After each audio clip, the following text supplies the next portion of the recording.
So a Texas Democrat is being called to resign. Oh, this is a good one.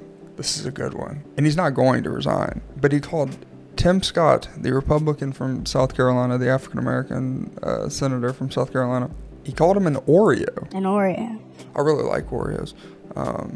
But needless to say, it's a different thing. So after Scott responded to Joe Biden's speech to Congress, the Texas lawmaker disagreed with what Scott said, and he called Scott, Gary O'Connor called Scott an Oreo, which is, for anyone that doesn't know, it means that it's a black person that is white on the inside, or as it says here, having adopted the attitudes, values, and behavior thought to be characteristic of a middle-class white society, often at the expense of his or her own heritage. He goes on to say, I had hoped that Scott might show some common sense, but it seems clear he is a little more than an Oreo with no real principles. He wrote that on Facebook. O'Connor, Gary O'Connor from Texas, he's a Democrat, wrote that on Facebook. A Pat Fallon, who's also from Texas, he's a Republican.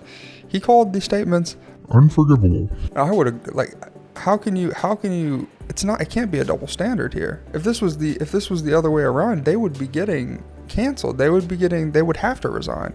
There would be so much backlash. I don't know how the Republicans aren't jumping this immediately. This guy needs to resign. Gary O'Connor, he needs to resign. He needs to resign. He's calling him an Uncle Tom. Well, it's clear he's not an Uncle Tom. He's just got his own opinions. He's got his own attitudes. You can't lump everybody into the same category. It's like tokenizing the black vote for the Democrats. Which is what they want to do. They want to tokenize you. They want your votes, and they don't want to do anything for you afterwards. They want to control you. Everybody just wants control. This O'Connor guy, he's mad because he doesn't have control of Scott. He doesn't have Senator Scott's. He doesn't have control of him, and he feels like if he's speaking how he feels, and obviously, and this is what confuses me. How can you be so mad? Y'all won the election, so y'all did win the vote. So that means that Scott did help, but his support didn't mean everything to Republicans because still lost the election. So you can't, just because you got one really intelligent African American disagreeing with it, you can't start throwing racial slurs at the guy. The congressman from Texas, Fallon, urged Connor to apologize and step down immediately. Called for the NAACP to condemn these words, and then he said the party should take swift action to censor him. This kind of behavior is not tolerable in Texas, the United States, or any political party. Scott receives racial attacks constantly, as does any other conservative African American figure, Mexican figure, any figure, but especially the black political figures.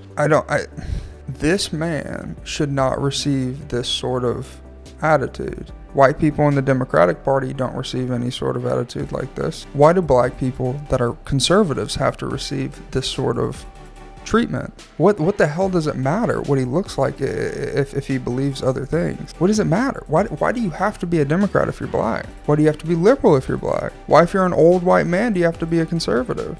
Why does it matter is my point. Why can't everybody have their own thoughts? I get the whole, you get older and you start caring about different things. If you're black, you care about different things. But if you truly want a society that's impartial, that is everything's fair, you have to get rid of this tokenized ideology. You have to. More black people have to be conservative. If everybody wants everything to be fair, there has to be a more split population. If everybody wants racism to end, which is never going to happen, there's going to be racist everywhere, but majority in the Democratic Party, I might add. But more black people have to be conservative because right now they are taking advantage of African Americans. Well, they are. They don't care about you. They don't care about what happens in the inner cities. They don't care. You can kill each other if you want. That's what they think. That's what they think. And so it's confusing to me that people can call Tim Scott an Oreo, and he'll probably get away with it just because he was a Democrat and Scott's a conservative Republican.